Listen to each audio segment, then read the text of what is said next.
Hi, everyone, and welcome back to Thanks for Sharing. I'm so glad you're here. I hope you've had a good week.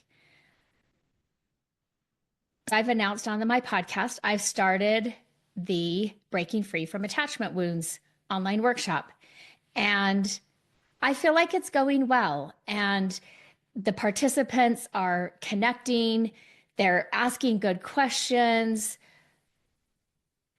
I hope that they're learning, although we're only 2 weeks in. So sometimes the beginning part is more about building awareness, recognizing the problems, and understanding how that shows up for you before you can start to talk about breaking free from those attachment wounds. So I'm excited about that. As I've mentioned before, I have another workshop that is coming up in May.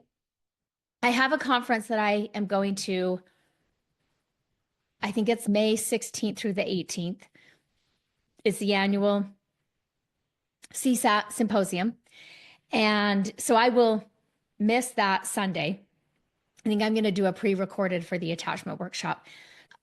So I will be starting this other online workshop after that, after the conference. And that one's going to be looking at and targeting breaking the cycle of relapse and being able to focus on that, go a little bit deep, help participants understand what might be happening and why they can't get past a certain amount of sobriety so that they can have success and move into recovery, which is more of the exciting work, I would say, of addiction recovery. I probably am more excited about this than I should be, but this is my home office. As I've said, I am now sharing it with 3 of my kids who are going to school, which was not my plan. But I have been sharing the office with 3 of my kids, in addition to trying to navigate around the sun. We get a lot of sun in this office. We have a blind, as you can probably see, but we have some uniquely shaped windows above the large window with the blind. And we had them tinted to try to reduce the brightness. And I didn't feel like it was effective. So we talked to this guy that we had met, and he's done a lot of tinting for us. He was not the one who tinted the windows initially, but we found him after that person. He's tinted our cars. He's tinted other windows in the house that would get a lot of sunshine coming in. And so I don't have to work around the bright sun coming in the office, which usually from 12:30 till about 2:30, it was so bright. And I sometimes would be doing podcast episodes because that was the time that my guest could schedule it. That's the time that it worked for me. But it was this bright light behind me.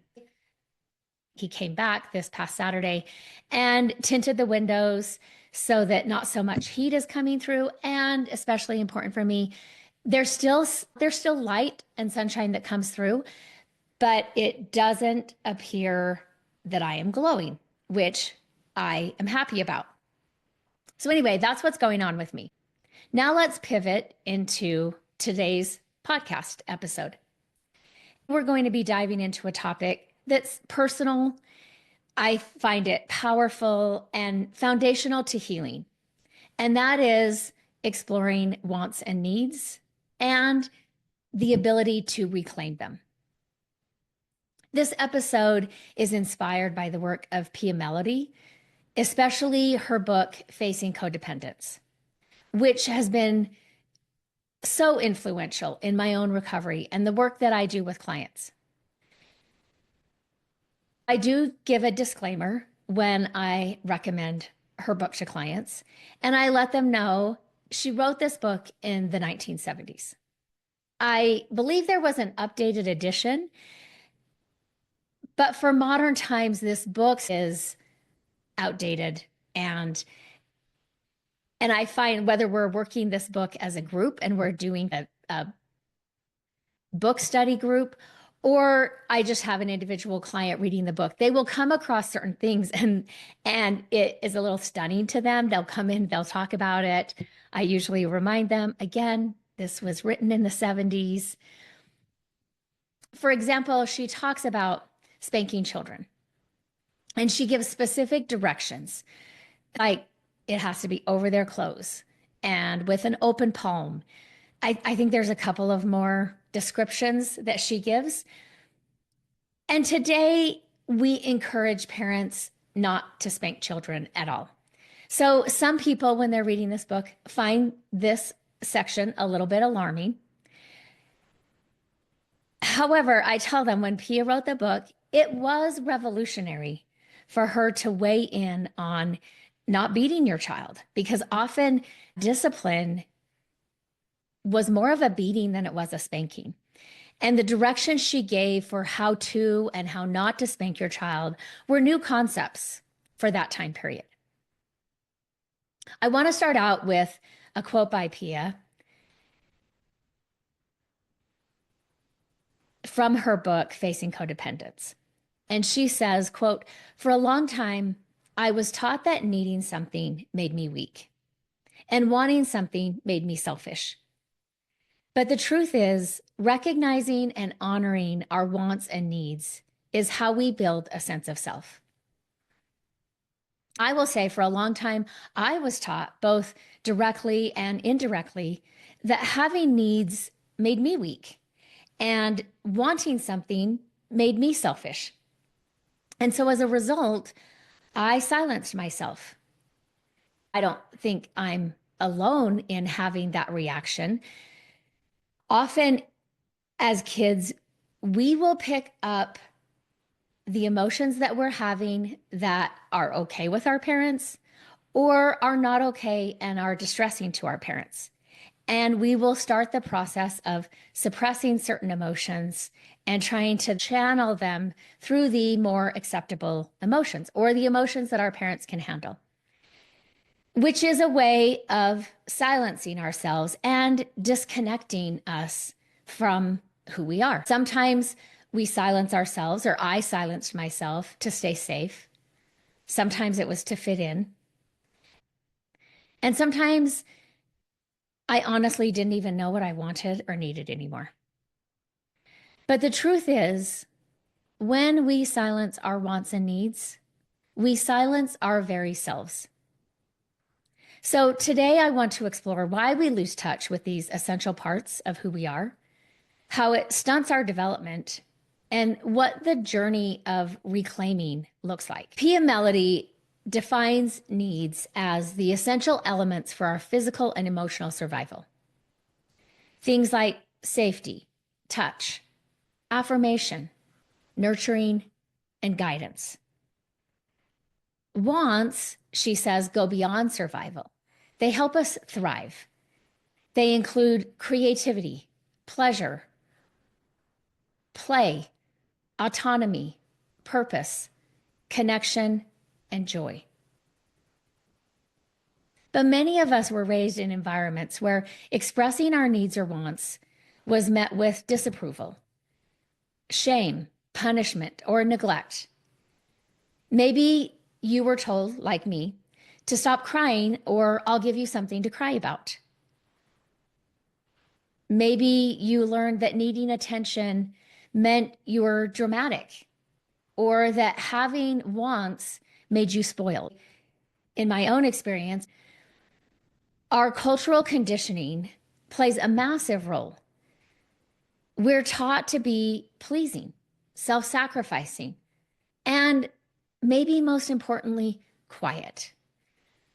We're praised for being low maintenance, and we're shamed for taking up space.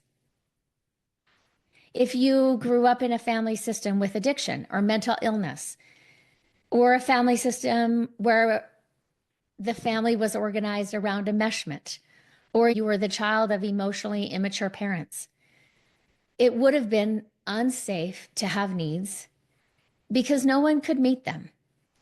And so you had to adapt by simply denying them. And this is where self-silencing becomes a survival strategy. And over time, you forget you ever had needs or wants in the first place. When we disconnect from our needs and want, however, when we disconnect from our needs and wants, we lose our connection to self. And that will stunt our emotional development. We might grow up in terms of we age and we will get older, but we don't grow up whole.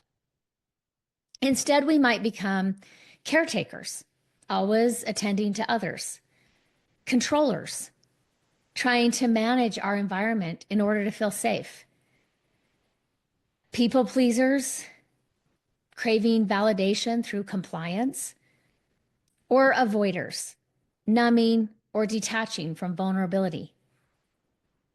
Without a healthy connection to our own internal world, it becomes very difficult to build authentic intimacy with others. We struggle to identify what we like, what we need, and what's okay, and what's not okay.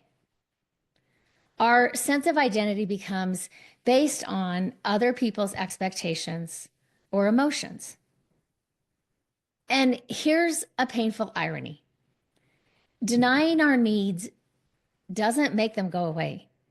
It just makes us more susceptible to confusion, burnout, addiction, anxiety, or continuing relationship dysfunction. As Pia Melody says, when you don't know what you want, you're vulnerable to being told who you are. And I want to go a little bit deeper, into that disconnection from our authenticity and becoming what another person wants us to be, needs us to be, or accepting the story that they need us to believe is true. We know that people who chronically ignore or suppress their own wants and needs often lose touch with their sense of self. Our personal identity, as Pia was talking about, is built through recognizing our feelings, desires, and boundaries. Feelings, desires, and boundaries. So when those internal signals are denied, we become alienated from our authentic self. Classic psychological theory describes this as living from a false self that pleases others at the expense of one's true feelings. As the psychoanalyst Donald Winnicott noted, other people's expectations can become of overriding importance, overlaying or contradicting the original sense of self, leaving a person feeling empty or unreal behind the facade. In essence, disconnecting from one's needs means abandoning oneself, which over time stunts your emotional development and forces the individual to adopt survival roles, like I was mentioning, caretaker, people pleaser, controller, avoidant, instead of developing a secure, authentic identity.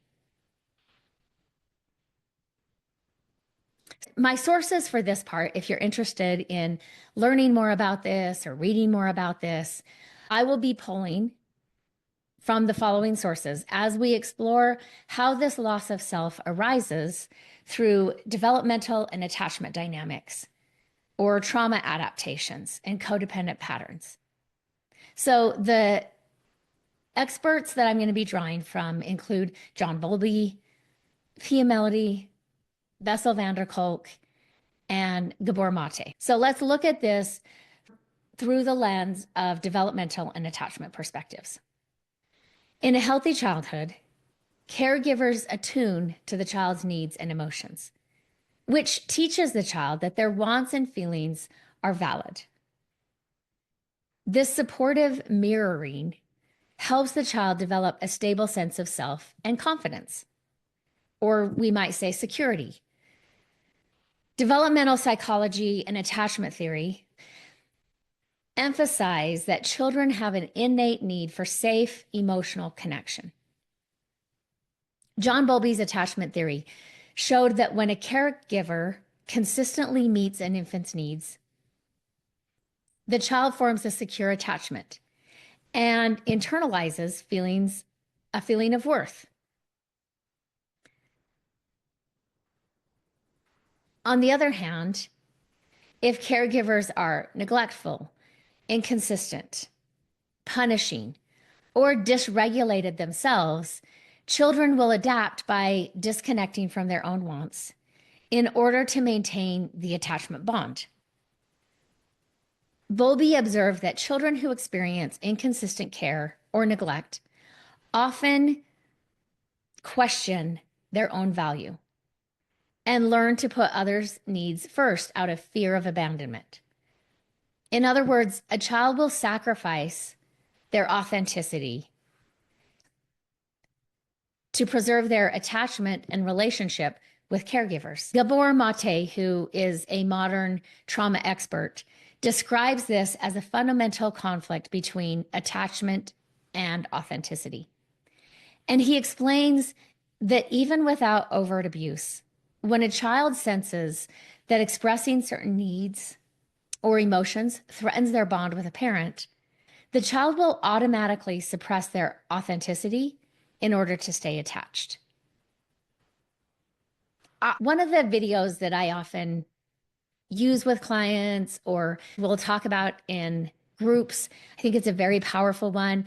It's Gabor Mate talking about this very thing, these two core needs of attachment and authenticity. And I'll put that link to that YouTube video. It's one of those videos where it's him talking, but somebody else is animating and drawing what he is talking about. And let me just say, they do an excellent job in drawing and what he is talking about, and bringing to life what he is talking about. Mate calls this suppression of authenticity, small t trauma, which is a subtle but pervasive trauma of disconnection from the self in service of pleasing caretakers. For example, a toddler who loves to sing might quiet herself if her parents get upset because she's noisy. Or maybe a sensitive boy might hide his tears if his caregivers ridicule him or make him feel bad about crying. Over time, these children stop knowing what they truly want or what they are feeling because they've learned that any authentic expression can jeopardize their attachment or their safety and love. This sets the stage for a fragile or false sense of self to develop. Attachment research by Mary Ainsworth further illustrates these adaptations. She talked about children with an avoidant attachment style have usually experienced caregivers who rejected or ignored their needs. These children learn to appear very independent and not to seek help, even when they're distressed. Outwardly, they seem self-reliant, as if they have no needs. But this is a protective posture, learned because reaching out in the past led to disappointment. In contrast, children with anxious attachment become clingy and hypervigilant to others, while also feeling insecure in themselves. They might become people pleasers as early as toddlerhood, crying or behaving in ways to keep the caregiver close and suppressing any of their own needs that might trigger rejection. In both cases, whether it's anxious avoidant or anxious preoccupied, the child's true self doesn't get to mature freely. Instead of exploring their own preferences and emotions with safety, the child becomes imprisoned by adaptation, either cutting off their natural needs in order to avoid pain or constantly monitoring others at the expense of self. Over time, these childhood adaptations erode the development of a cohesive identity. The child grows up without a solid internal sense of this is who I am and this is what I want. Developmental psychologist Erik Erikson described how each stage of childhood involves building identity and autonomy. When those tasks are disrupted by fear or inconsistency, the result is often what he called role confusion or shame. The individual may enter adulthood still feeling like that unsafe child, unsure of themselves and overly focused on how to gain others' approval. In short, if normal emotional development is hijacked by the need to survive relational stress, the person's sense of self remains underdeveloped. I was a guest on a podcast last week. It was last week. I don't know when the episode airs. The host of the podcast told me he'd send me an email once the episode has published. I think he said he would send me clips and things to use for my marketing. But he was talking about, as a recovering sex addict, he said, I never fully identified with the concept of a sex addict. I don't think I was addicted to boobs or butts. These were his words in the podcast. And he also, I don't recall what he talked about in the podcast because we had also talked prior to recording the podcast. He had scheduled time to talk with me about what we could be talking about on the podcast. And he was sharing some things there that were not recorded. And then we recorded the podcast a week later. So I guess I was confused, but he was talking about how for him, his sex addiction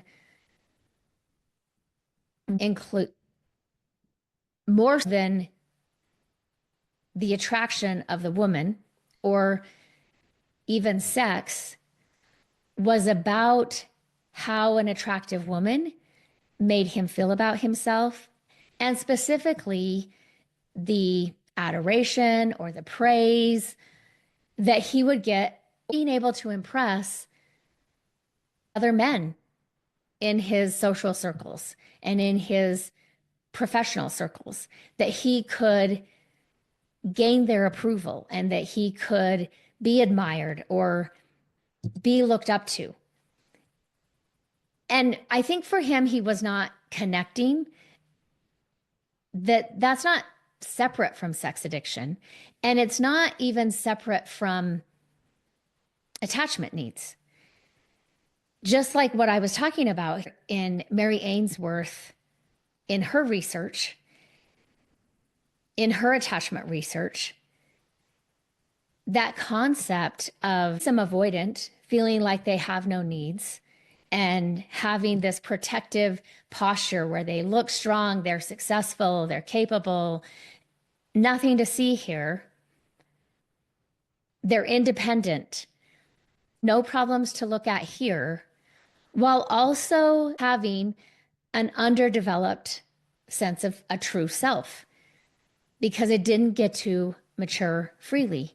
And so instead of exploring their own preferences, this child who grows up without this solid internal sense of self, they enter adulthood still feeling like that unsafe child, unsure of themselves and overly focused on how to gain others' approval, which is what Erik Erikson was talking about. So now let's talk about trauma and the loss of self. Trauma, especially chronic childhood trauma or neglect, powerfully reinforces disconnection from self. When a child endures abuse or harsh criticism or emotional neglect, the safest strategy is often to shut down their own responses. Developmental trauma expert Bessel van der Kolk notes that trauma fundamentally rewires the brain's alarm systems. He says, your whole mind, brain, and sense of self is changed in response to trauma. The child, and later the adult, stays in survival mode, constantly scanning for danger and adapting to please or avoid others, rather than developing a secure self. Vanderkolk observes that a long-term effect of serious trauma is an inability to engage fully in life because their brain is perpetually oriented towards threat and defense. In other words, the capacity to know oneself and inhabit one's own feelings is blunted. Life becomes about coping, not about being. Trauma researchers have found that trauma can even limit self-awareness on a neurobiological level, making it hard for survivors to identify their internal states or regulate their emotions. And this is why many trauma survivors describe feeling numb or like they don't know who they are. I was talking with a client 2 weeks ago, and he was talking about IQ. And he was saying, I think I'm an intelligent person. And I think I have above average IQ. And I told him, yeah, I would agree with that. I think you're smart. I think you're intelligent, and you probably do have an above average IQ. And then he was talking about people in our American culture and what their IQ was. He had not done a lot of research on this, so he didn't really know exactly factual information about this. And he really didn't even know. He asked me, have you ever taken an IQ test? And I said, I don't believe I have. And he hadn't either. And he wasn't even sure how or what exactly it was measuring. And I did tell him I had read something maybe 3 months prior to that, talking about IQ and assessing IQ. And I'm not sure how an IQ assessment works, but they were talking about how they're needing to include other aspects of intelligence, like emotional intelligence or relational intelligence or wisdom, because you can have a very intelligent person who has no relational skills, no social skills, or might have a personality disorder like narcissism or sociopathy, psychopathy, borderline, or histrionic. These are the cluster B personality disorders that would get in the way of being able to demonstrate intelligence. Now, a lot of those personality disorders are rooted in trauma or attachment wounds. Minus, there's some research coming out on, well, I wouldn't say it's coming out. It's been out for a while on antisocial personality disorder. So this is your psychopathy, sociopathy, that there is something in the brain that doesn't organize the information the way other people organize this information. So this is a side tangent. I don't want to go completely down that side tangent. I was just thinking about this client as we were talking about intelligence. This is a client who is disconnected from self and has experienced trauma, although he likes to remind me often enough that he doesn't believe in such a thing. He doesn't believe in attachment theory, questions the research. We have an okay relationship. I'll have to say to him, oh, okay, are we going to spend our time today fighting about my profession, or do we want to have a session? And he's at the point where he will say, I'm sorry, that's not how I wanted to come across. I don't mean to insult you. And then we move past it. So for the most part, we don't argue over that. And I do think he feels a connection from me. In many ways, with different clients, I play part of a reparenting role. Obviously, I'm not their mom. I'm not their dad. But I do think as therapists, we are in a reparenting role for our clients. And that might make us uncomfortable. And and I think when we accept that that is part of our job, any good therapist is going to attune to their clients. They're going to have a safe space. Part of that safe space is a non-judgmental approach to what's going on and approaching the issues they're dealing with, the struggles that brought them in with curiosity. Okay, let me come back from that tangent back to trauma and its role in the loss of developing a true self. One common survival response in a threatening environment is the fawn response. I also refer to it as the appease response because I think in the general public, we relate more to the word appease instead of fawning. But in neuroscience, it is called the fawn response, which is essentially extreme people pleasing. Instead of fighting or fleeing, the child tries to survive by appeasing the threat. For example, catering to an abusive parent's every whim, or becoming the good child, the golden child who never causes trouble. Psychologist Ariel Schwartz explains that the fawn response involves people pleasing to the degree that an individual disconnects from their own emotions, sensations, and needs. The child learns that showing anger, fear, or sadness only brings more harm. So those authentic and absolutely valid feelings are completely suppressed. And instead, they put on a compliant, accommodating mask to avoid triggering this parent who may be their abuser. This strategy might help them stay physically safer, but it comes at the ultimate price, which is the loss of self. Their real emotions don't disappear. Instead, they get internalized as shame, self-criticism, or anxiety. Schwartz notes that children who survive by fawning withhold their authentic emotions and later often turn their suppressed anger against themselves in self-loathing or self-harm. By adulthood, an unresolved fawn response becomes the root of classic codependent behaviors, constantly catering to others, as well as depression and even psychosomatic illness. In short, trauma forces a child to choose attachment over authenticity because both aren't options. And that leads them to mute their own voice and emotions in order to stay safe. Besides fawning, other trauma-driven adaptations also reinforce disconnection from self.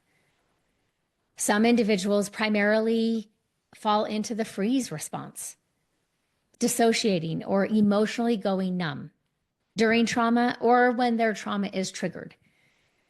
This can become a habitual way of coping where the person cuts off, like separates from their body or cuts off from their body and their feelings when life or a situation gets overwhelming.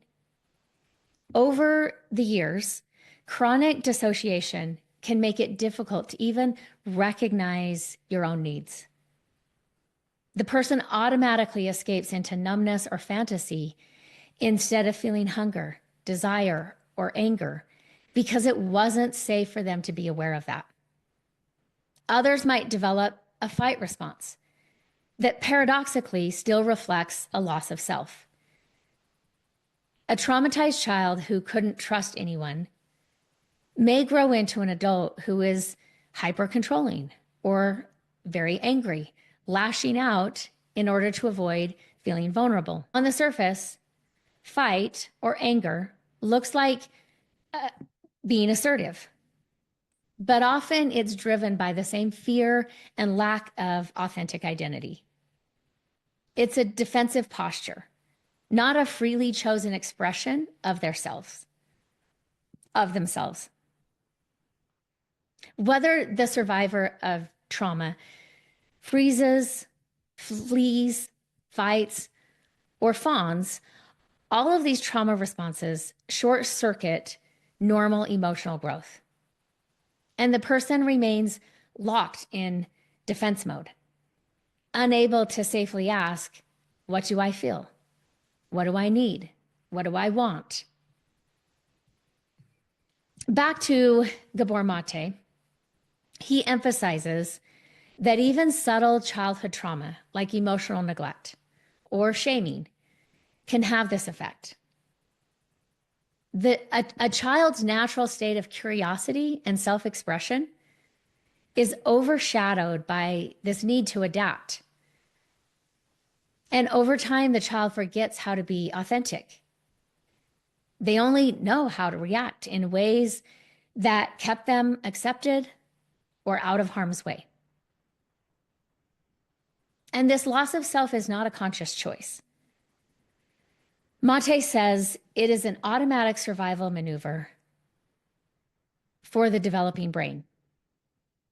Unfortunately, what begins as an adaptive necessity to ensure attachment and physical safety becomes a maladaptive pattern later in life, leading to codependency, identity confusion, emotional difficulties, and or addiction. Often I think that codependency can be praised in our culture, which I think is a problem, because codependency often leads to developmental immaturity. The pattern of ignoring one's own needs in favor of others is at the heart of what psychologists call codependency. Codependency is often rooted in developmental trauma and is essentially an attachment adaptation carried into adulthood. It's characterized by an unhealthy focus on others with an underlying attempt to earn love or validation by meeting other people's needs, while disregarding your own needs. Sometimes people can develop that awareness that they are meeting other people's needs with the hope that that other person is going to reciprocate. Pia Melody describes codependency as a state of developmental immaturity caused by childhood trauma or dysfunction. In her model, when a child's normal emotional needs are not met, the child doesn't learn to care for themselves in a healthy way. They remain emotionally stunted at the age of their original wounding, operating from a childlike place of low self-esteem, weak boundaries, and desperate attempts to find external approval. She writes, she identifies core symptoms of codependent, such as difficulty identifying one's own feelings and needs, a weak sense of identity, and having to rely on others or no one at all in unbalanced ways. All of these reflect that the person's relationship with themselves was disrupted early on. Critically, codependent individuals often do not believe their own needs matter. They may even lose the ability to know what they need or want. She notes that some codependents become needless and wantless. They are so detached from their internal signals that they never ask for help or express desires. This often stems from the legacy of a childhood where asking for anything was met with abuse or neglect. The child learned it was wrong or unsafe to have needs. On the flip side, other codependents become excessively dependent on others for everything, never learning to self-soothe or make decisions on their own. Both of these extremes, whether that's being unable to function on your own or unable to accept any help, show arrested emotional development. The person is stuck in a childhood coping strategy rather than the flexible interdependence of a healthy, functional adult. Pia Melody explains that these extremes are two sides of the same coin, both originating from early trauma like neglect, enmeshment, or abandonment. In a neglectful or chaotic home, some children collapse into helplessness, waiting for someone to take care of them, while others assume a pseudo-adult role and take on too much responsibility. Neither learns balanced self-care. And without intervention, these patterns persist well into adulthood. The codependent adult either loses themselves in others or trusts no one but themselves. In either case, their true self and true needs remain out of touch. Research consistently finds that codependency is a common symptom of trauma. And trauma expert Bessel van der Kolk similarly observed that survivors of abuse or neglect may develop an unhealthy reliance on relationships to satisfy their emotional needs, while repressing their actual needs and basing their self-worth on how well they can care for or fix others.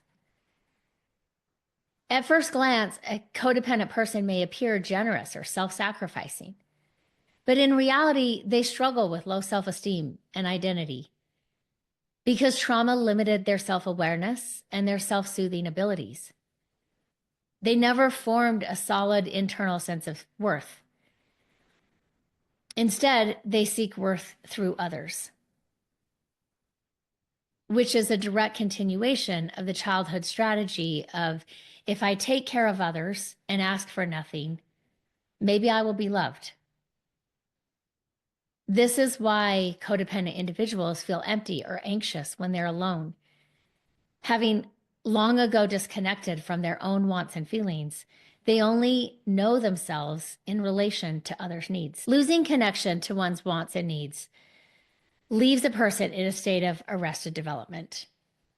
Emotionally, they are still that child who learned to cope by disowning themselves and suppressing wants and needs. The encouraging news is that this loss of self can be healed. The very fact that we can describe these patterns means that they can be brought to awareness, and over time, they can shift and they can change and they can heal.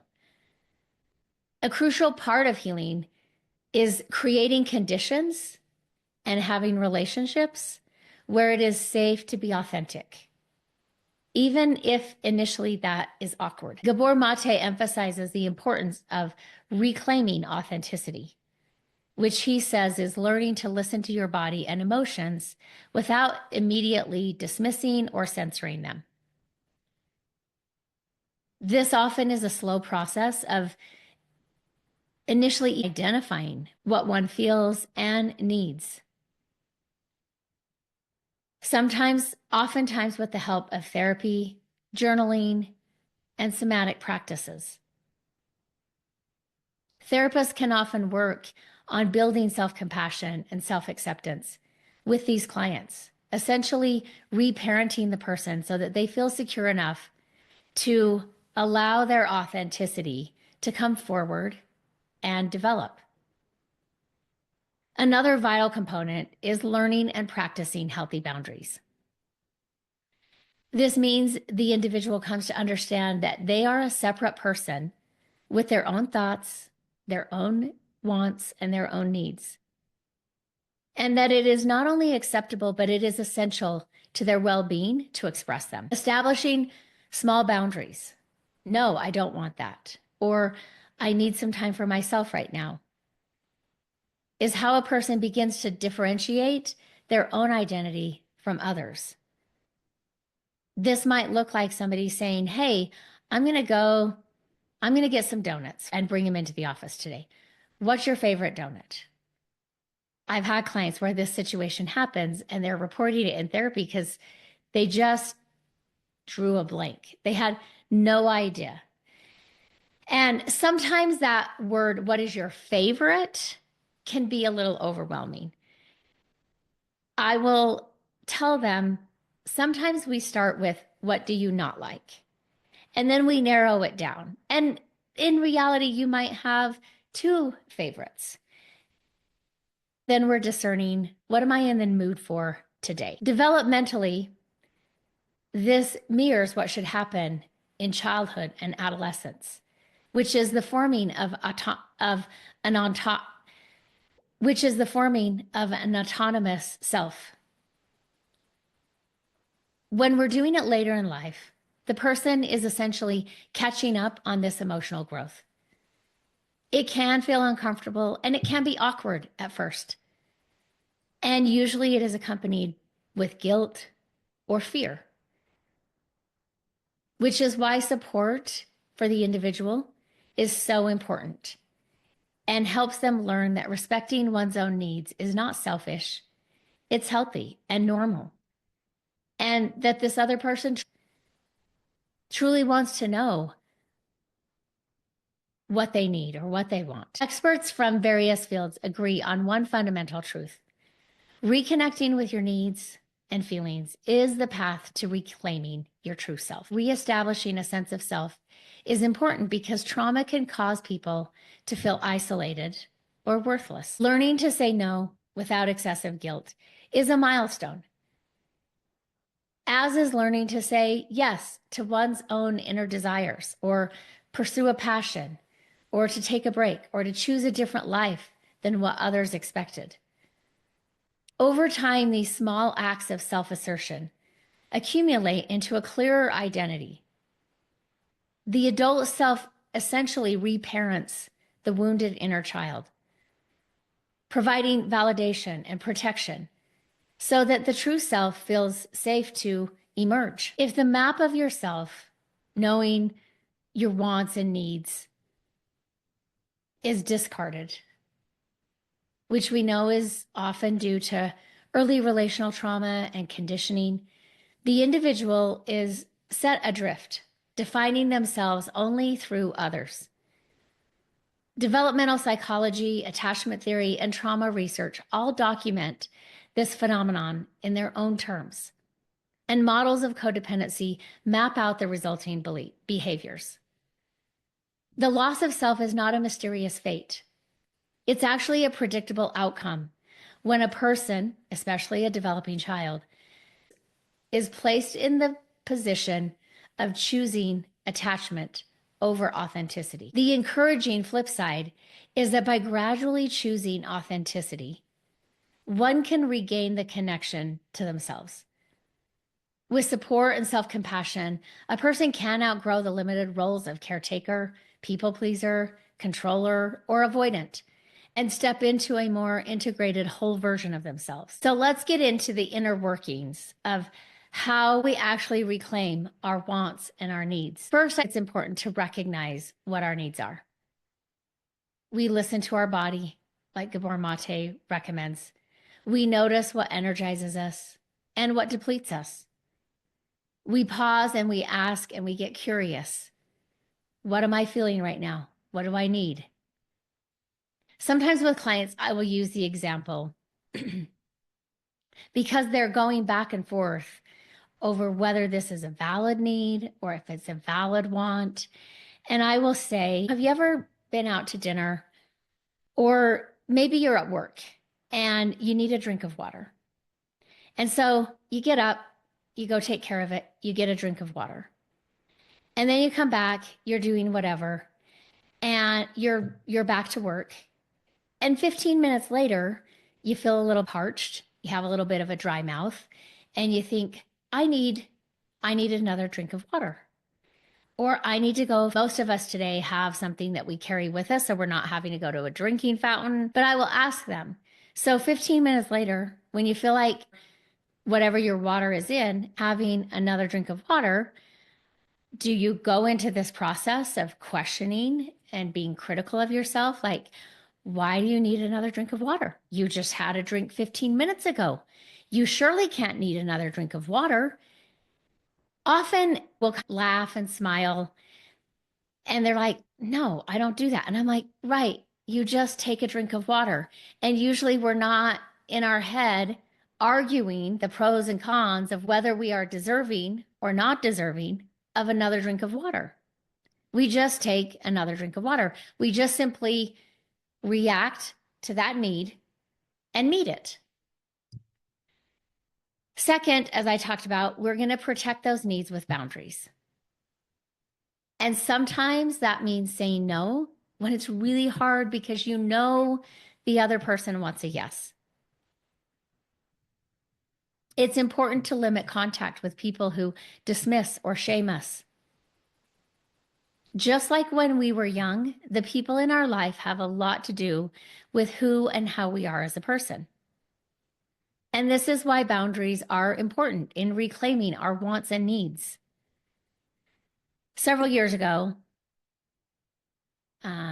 over a decade ago, I had two friends that I was friends with. They lived in the same neighborhood. Our kids went to the same school. Our kids played together. And at the time, neither of them worked. They were stay-at-home moms, and I worked. I think at the time I was probably working 3 days a week. When my kids were young, initially I worked 1 day a week, and then I bumped it to 2 pretty long days a week. Then I went to 3. And by the time my youngest was in first grade, going to school all day, I typically worked full time. This was probably when I was working 3 days a week. And we were hanging out at the one friend's house while the kids were at school. And I was like, oh, I need to go. I have a nail appointment. And I've always done my nails. Part of that is I was born in the 70s, came of age in the 80s, and I spent a lot of time in my room bored. And I've talked before about learning to shuffle cards and learning to do card tricks while I'm shuffling cards. I read the dictionary. I would, even if I had just done this the day before, I would file my nails, give a mini manicure, and repaint my nails. I have, from a young age, always painted my nails. And now I go to somebody and they're artificial nails over my regular nails, and I like to have them so that they don't chip. The paint doesn't chip. And so I went and got my nails done. And then I was going to come back to the house where the two of them were. And when I walked in, they started giving me a hard time. They were giving me a hard time for getting my nails done. And then it evolved from there, and they were pointing out that on at least a weekly basis, I washed my car, I dried it, I vacuumed it. That's just something that I do. And, if it rains that week and it gets all dirty from the rainstorm, or during the summer, sometimes I get a lot of bug guts smashed on my windshield, which I don't like driving with that. So if that happens and I get several bug guts, I'll just go to the car wash and wash my car again. So they brought that up. And then they knew I had to have a clean house. Sometimes when our kids left for school, and if I wasn't working, usually there was some text, hey, let's get together, let's go run errands together. I often didn't have errands on those days, but I had, in the beginning of our friendship, established I need to do these things first. Like on Mondays, I did all the floors in my house. So I'm like, I need to do my floors, then I'm ready, then I can go. In addition, I would tidy up from breakfast and I would get the house put together. I also vacuumed every day. When you have kids, they're constantly dropping crumbs. And I don't like walking barefoot and having things get stuck to the bottom of my feet. So I vacuumed at least once a day. Occasionally, I would do it 2 times a day. And they knew this as they got to know me. They knew these, what I would say were quirks about me. I didn't want my house to be so clean that it didn't look like people lived there. I was fine with that. But I don't want dishes piling up in my seat. In my sink. I don't want my counters not wiped down. I don't like my stovetop having leftover whatever spill is on the stovetop from cooking. So, yeah, I tidied up every day. I would do something. I mean, I vacuumed every day, but then one day a week I would do all the floors. One day a week, I don't remember what my routine was, but there were different things based on whether I was going to work. I might do something not as intense, or if I had the day off, I might do more of the cleaning around my house. As we were having this conversation and they're pointing this out, one of them said, "You're so high maintenance." And it caught me off guard. I can be witty when I'm caught off guard. I can be quick-witted. I think me and my siblings all learned that. I don't know why we learned that in our family of origin, but we did. And so in that moment, I said, well, I think human beings are high maintenance. And then I added, I'm not expecting other people to do these things for me. I am taking responsibility for my own maintenance. Looking back, I can see that as a red flag. And I can see that that was just one example of probably a 5-year friendship before it just blew up and the two of them stayed friends and we were word we use in our family is we were cast out. But looking back, I can see red flags like that. And I can see, or I can more clearly see how those types of things were impacting me. And we're also tying into previous messages that I had received about myself. So one example, growing up, I grew up in a house, there was 8 of us. So my mom and dad shared a room until they didn't. But initially, when I was young, my mom and dad shared a room. And then there was one other room upstairs. Initially, me and my older sister had that room. And then my brother was born. So there's 2 boys after me. When he was a baby, I think he was sleeping in my parents' room. But eventually, he and then another brother needed a bedroom. And so they did finish one bedroom in the basement at the time. And my sister and I moved down to the basement bedroom. And then eventually there was a second bedroom that as my 2 brothers got a little bit older and were displaced by another sister and then a brother. They came down into that second room. It wasn't finished. So they had the 2x4s. It was framed, but it wasn't finished. So they had 2x4s that they hung sheets from in order to create some privacy. They had carpet remnants for their flooring.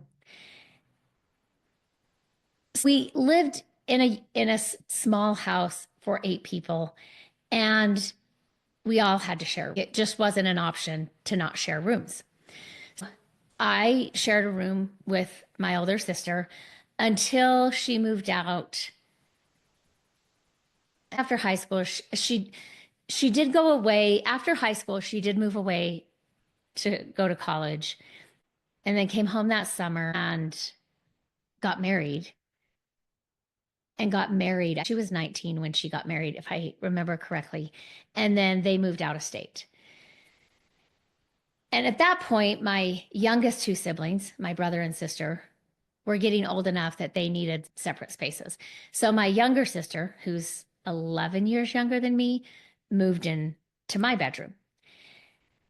But when I was sharing my bedroom with my older sister, I will say fundamentally, we have different personalities, which isn't a problem.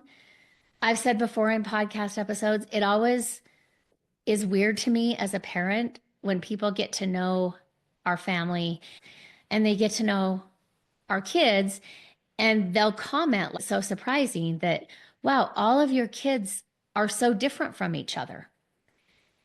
And I'm always thinking, yeah, it's almost like they're their own people. But going back to me growing up with my sister, we have very different personalities. To this day, we have very different personalities. But that wasn't seen as, yeah, that's normal. They're two different people. And I know I made comments to my sister. She would make comments to me about these differences. And clearly her way of being was better than mine. And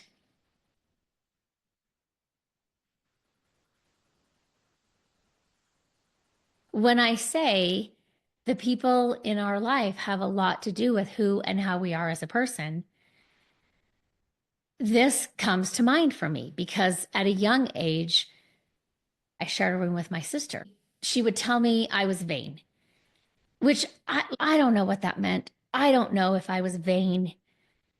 Clothes were important to me. I had a sense of style. Even back in elementary school, I had a sense of style. I'm not saying it was always fashionable, but I had my own sense of style. She criticized the music I listened to, and she would often bring up that I was not as righteous as she was. And this followed us. I mean, this is still following us into our adult. Most of my sister's life, she lived out of state. All of my siblings at one point or another moved out of state, usually for schooling. She moved out of state for her husband's job. And as I reflect, I think her living in another state was probably beneficial to our relationship. And during that time, she has two boys. Her youngest son is 4 months older than my oldest daughter.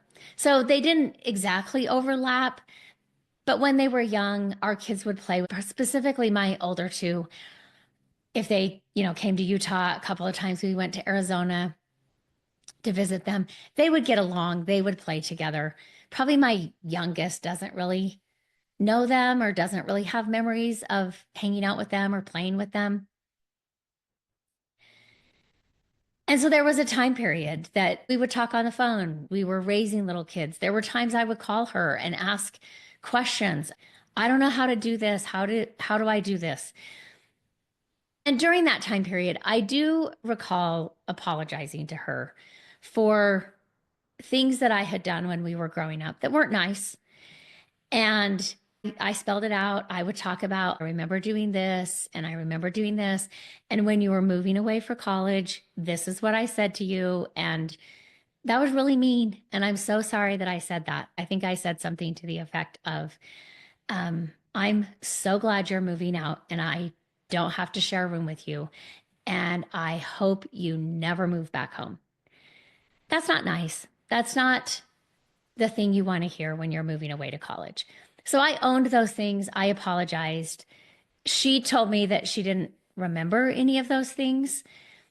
But I said, well, I do. And I owe you an apology because those things weren't nice.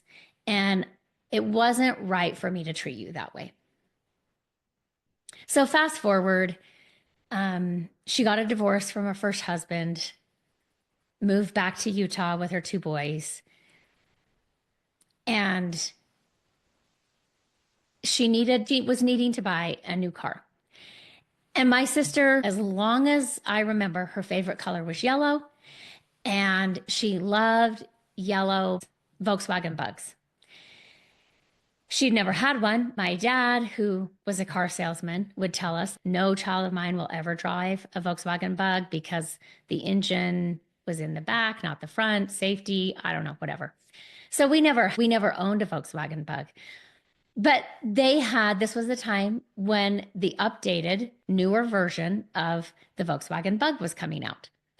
And so we were at my mom's house, all of us as siblings, and she was talking about needing to buy a new car and she wasn't sure what to buy. We're having this conversation. And one of my siblings says, "You should totally buy a yellow Bug. They've just come out, they're pretty affordable." And she was like, "Yeah, but they're kind of small. They're not very practical." And we were like, "Well, it's just you and your two boys. The three of you can fit in this car." I think one of my brothers had asked, "What's not practical about it? You're all going to fit." And she was giving reasons why she couldn't buy this car. And one of my brothers said to her, as long as I've known you, this is what you've wanted. And now you have an opportunity. You need a new car. They're relatively inexpensive. Why not buy what you've always wanted? They're safer now." And she was just like, "Well, I can't." We're all encouraging her to do what she wants. And she doesn't know how to handle that. She did buy a yellow Volkswagen Bug. And I think I could totally be wrong here. I don't think she listens to my podcast. But she probably owned it less than a year. I want to say 6 or 7 months, and that might be long. And she sold it. And we get together again as a family.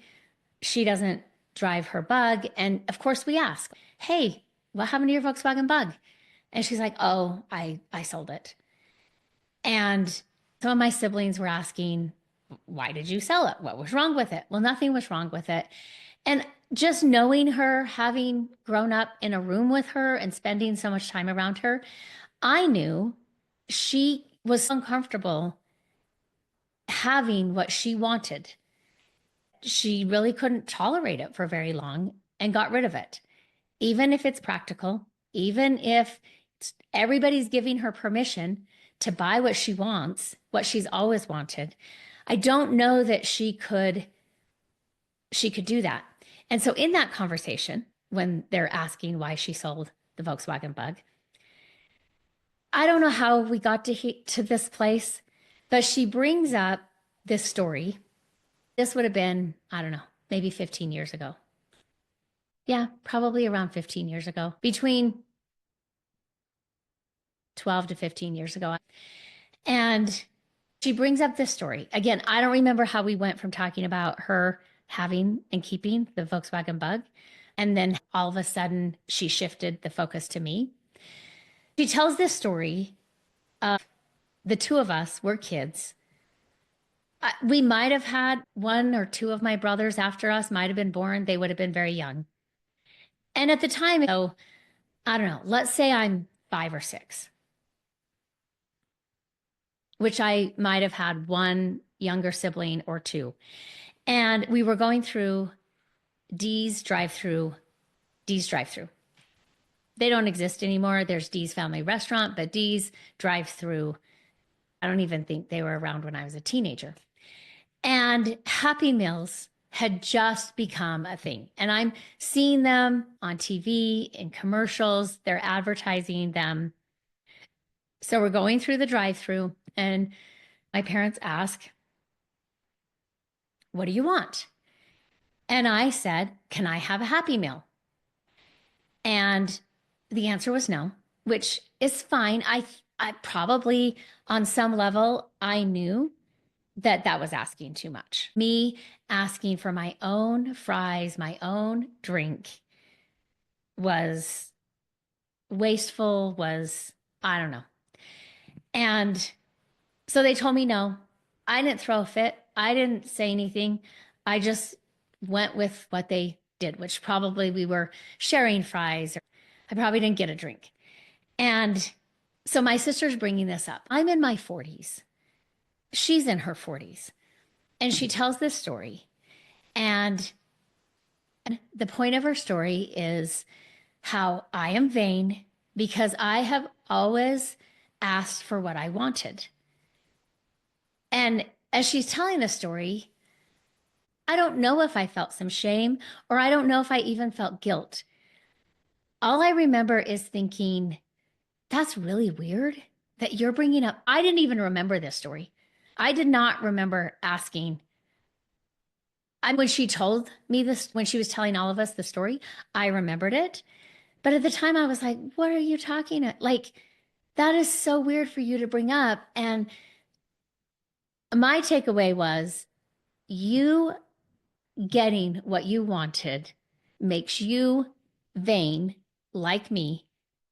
And you've always not been like me, and thought that who I was and my personality was wrong or less righteous or whatever. I'm telling you these two stories just to highlight the importance of the people in our lives and who we are associating with, and whether they support and allow for our healing or whether they're part of shutting that down. And then the third thing we need to do is we ask for what we need, not with entitlement, but with courage. We stop apologizing for needing connection or needing rest or needing affection or needing time by ourselves or wanting a Happy Meal or a yellow Volkswagen Bug. And when it comes to our wants, we give ourselves permission to want pleasure, creativity, and meaning, and to prioritize our time in order to make it happen. And we're going to do this imperfectly. We need to be tender with ourselves over and over again. Your nervous system might resist this at first, especially if you've lived in a freeze or fawn state for a very long time. But with self-awareness, with understanding, and with support and safe relationships, you can rebuild the bridge back to yourself. I hope this episode gives you permission to listen more closely to that true self and that authentic voice inside of you, to ask for what you need and to honor your wants and to begin again. Reclaiming your voice, your wants, and your needs. Remember that reclaiming your voice, your wants, and your needs isn't selfish. It's how we heal. If you found this podcast episode helpful, please share it with someone you know who needs to hear this. And as always, drop a like, hit subscribe so you can follow me for more content just like this. Until next time, be kind to yourself. You're doing the work, and that matters. At the end of this episode, I want to remind you that your story matters. Remember, there's something meaningful in every chapter. Don't wait to share your story until it's finished. Until next time, Jackie.